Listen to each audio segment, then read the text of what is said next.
Assam police new recruitment new vacancy 2026 Assam পুলিচৰ official website slbrbassam.in এখন 20 তাৰিখে নতুন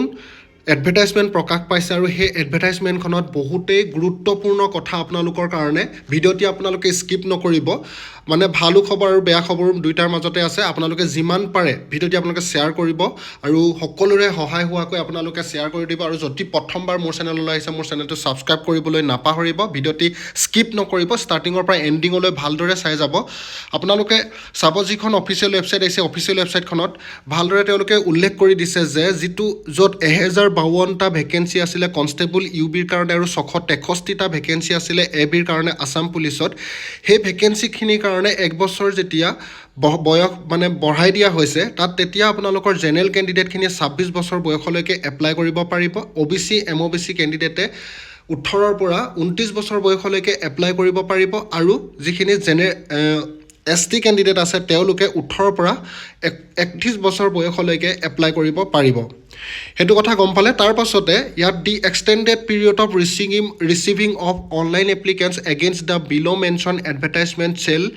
বি 22 জানুৱাৰী 2026 পৰা 8 February 2026 instead of 22 January 2026 to 22 February 2026 22 ফেব্ৰুৱাৰীৰ পৰিৱৰ্তে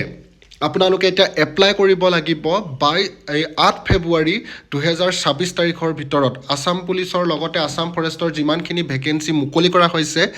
গোটেই ভেকেঞ্চিখিনি আপোনালোকে এপ্লাই কৰিব বিচাৰিলে 8 ফেব্ৰুৱাৰীৰ ভিতৰতে এপ্লাই কৰিব লাগিব বুলি তেওঁলোকে জনাইছে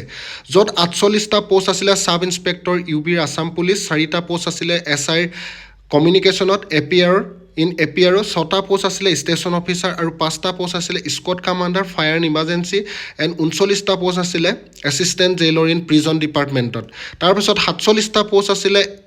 SI এবিত 3টা পোষ্ট আছিলে এবিৰ ফৰ আসাম কামাণ্ডো বেটেলিয়নছত 127টা পোষ্ট আছিলে ড্ৰাইভাৰ কনষ্টেবল আসাম পুলিচ 14টা পোষ্ট আছে কনষ্টেবল ডিছপেচ ৰাইডাৰ 20টা পোষ্ট আছে কনষ্টেবল মেছেঞ্জাৰ 3টা post constable handyman in APRO and 90 post of driver and 4 post of driver operator under fire and emergency services Assam and 7 post of driver constable and 106 post আছিলে driver under forest department তাৰ পাছতে 96 post সাফাই কৰ্মচাৰী in Assam police 3 post of সাফাই কৰ্মচাৰী in Assam commando battalions 5 post of সাফাই কৰ্মচাৰী in fire and emergency services and 8 post of সাফাই কৰ্মচাৰী আণ্ডাৰ DGCD এণ্ড CGHG এই সকলো কেণ্ডিডেটে এই ভেকেঞ্চিখিনিৰ সকলো কেণ্ডিডেটে এপ্লাই কৰিব লাগিব 8 ফেব্ৰুৱাৰী 2026 তাৰিখৰ ভিতৰত তাৰ পাছত online applicants for the below mention advertisement shall be received with effect from 22 January 2026 to 8 February 2026 তাৰিখ য'ত 211টা পোষ্ট আছিলে ফৰেষ্টাৰ গ্ৰেড 1 504টা ভেকেঞ্চি আছিলে ফৰেষ্ট গাৰ্ডত 74টা পোষ্ট গেম ৱাটচাৰ 405টা পোষ্ট আছিলে Assam forest protection force constable in forest department 642টা পোষ্ট আছিলে কনষ্টেবল WO আৰু WT এটা পোষ্ট আছে কনষ্টেবল ইউবি ইন এপিয়াৰো এটা পোষ্ট আছে সাব অফিচাৰ 337টা পোষ্ট আছে ফায়াৰমেন তাৰপাছত 41টা post emergency rescuer in fire emergency service 733টা পোষ্ট আছে কনষ্টেবল গ্ৰেড 3 11টা পোষ্ট আছে বেণ্ডমেন কনষ্টেবল এণ্ড 2টা post bugler under DGCD and CGHG and 10 post of boatmen in Assam police 138টা post jail warder in prison department 181টা post grade 4 staff in Assam police 6 post of grade 4 staff in Assam commando battalion and 69 post of grade 4 staff under DGCD and CGHG 2টা post of trailer 2টা post dresser under DGCD and CGHG 2টা post nurse এটা post craft instructor এটা post আছে craft helper এটা post আছে yoga instructor এটা post yoga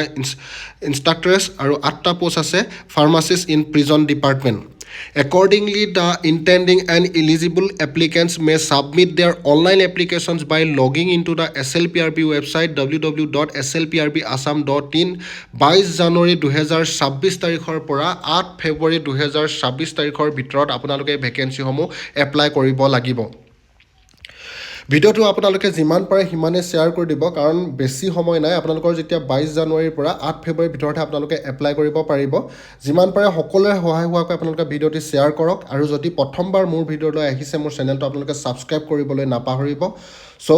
যদি ভাল লাগে আপোনালোকে ভিডিঅ'টো লাইক কমেণ্ট শ্বেয়াৰ কৰিবলৈ নাপাহৰিব বন্ধু বান্ধৱীসকল ভিডিঅ'টি আজি ইমানেই ভিডিঅ'টি যদি ভাল লাগে আপোনালোকে সকলোৰে সহায় হোৱাকৈ শ্বেয়াৰ কৰক সো আজিলৈ ইমানেই জয় হিন্দ জয় ভাৰত জয় অসম